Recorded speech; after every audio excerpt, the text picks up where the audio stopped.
Most people guess their number for financial independence. That guess is usually wrong by hundreds of thousands of euros. Here's the actual formula. By the end of this breakdown, you'll have your own FIRE number, calculated step by step. No spreadsheet skills required, just your monthly spending, a calculator, and about 5 minutes. We'll also cover why the classic formula most people quote is quietly outdated, and what the updated version means for how long you'll actually need to work. It doesn't matter if you're aiming for a lean, minimal lifestyle or a much bigger one. The same 4 steps get you there. FIRE stands for financial independence, retire early. The classic formula behind it is simple. Multiply your annual expenses by 25. That number comes from the 4% rule. It was first proposed by financial planner William Bengen in 1994. It was then tested more broadly by the Trinity study in 1998. The idea: withdraw 4% of your invested portfolio, your total savings in stocks and bonds, in year 1. Adjust that amount for inflation every year after. Historically, that money lasted through nearly every 30-year stretch researchers tested, including the Great Depression and the 1970s oil crisis. So if you spend $24,000 a year, your FIRE number is $600,000. Multiply your yearly spending by 25. That's the portfolio size, where the math says you're done trading time for money. One detail trips people up here. Annual expenses means what you'd actually spend without a job, not your current budget. Drop commuting costs and work clothes, but add any health insurance you'd pay for yourself. Get this number wrong, and every step after it is wrong too.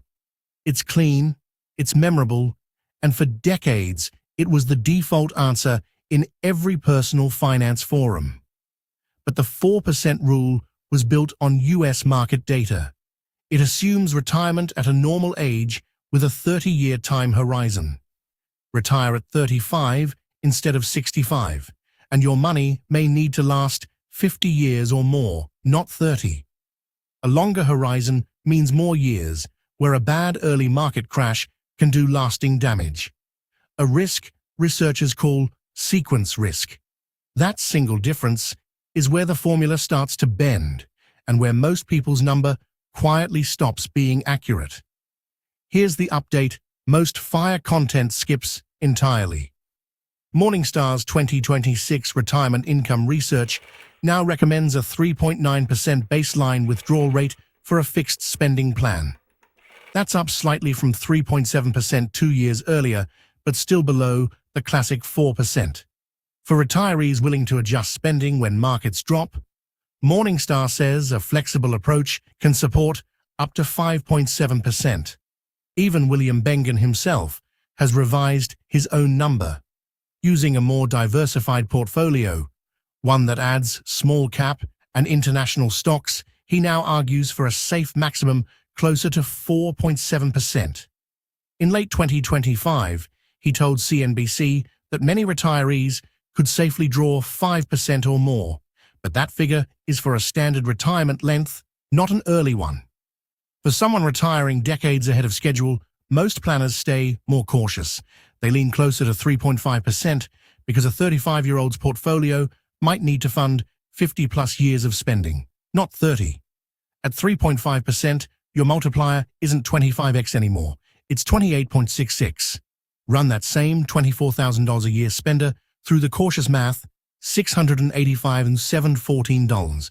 That's almost $86,000 more than the classic 25x number gave you. The gap between 25x and 28.6x isn't a rounding error. For most people, it's the difference of a couple of extra years spent saving. Next, let's turn this into your own number. Your target also depends on the lifestyle you're actually funding. Lean FIRE means retiring on $25,000 to $40,000 a year. That puts your target portfolio around $625,000 to $1,000. Fat FIRE means funding $100,000 plus in annual spending. That pushes your number past $2,500,000. Same formula, completely different finish lines. Neither is correct. They're just different price tags on different lifestyles. So here's the 4-step process to find yours, using your own numbers instead of someone else's. Step 1. Track your actual monthly spending for one full month. Not a guess. An actual number pulled from your bank statement, because most people underestimate their own spending. Step 2. Multiply that by 12 to get your annual spending. Step 3. Pick a withdrawal rate. Use 4% if you're retiring at a standard age, 3.5% if you're retiring decades early. Step 4. Divide your annual spending by that rate to get your target portfolio. Spend $2,000 a month, and you land between $600,000 and $685,714, depending on the rate you choose. Spend $3,000 a month instead, and that range moves to between $900,000 and $1,028,571.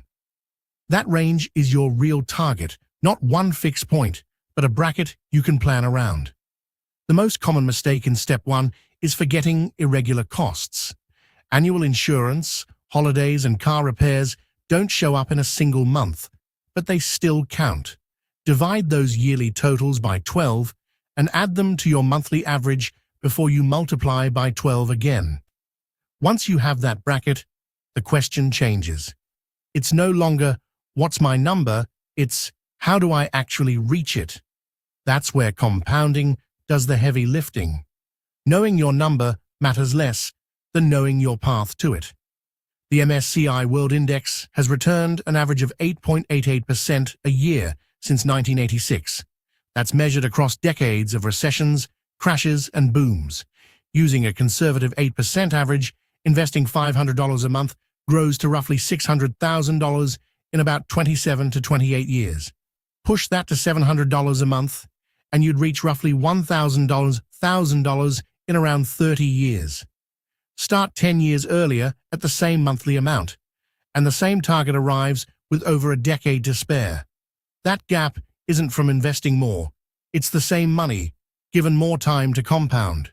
That's the actual power of compounding. Not a marketing phrase, just what consistent time in the market does to a portfolio. The lever you actually control isn't market timing. It's your monthly contribution and how early you start it. Get those two right, and the exact withdrawal rate matters far less than most people assume. That 8.88% figure also assumes dividends get reinvested automatically, which is exactly what an accumulating index fund does for you. You never have to remember to reinvest a payout. The fund does it inside the price, every single time. None of this requires picking individual stocks or timing a crash. One broad, low-cost global fund, bought on the same day every month, does the entire job. I use a simple spreadsheet tracker for this. Grab it free, links in the description. 3 things to remember. 1. Your FIRE number starts at 25 times your annual spending. A more cautious estimate for early retirement is 28 to 29 times, closer to 3.5% withdrawals instead of 4%. 2. Your own spending number matters more than any single rule of thumb. Lean, fat, and everything between change the math completely. 3. Consistent monthly investing, started as early as possible, is what actually closes the gap. Your number today and your number on paper get closer with every year you start sooner. Subscribe for one clear, no-hype money video every week.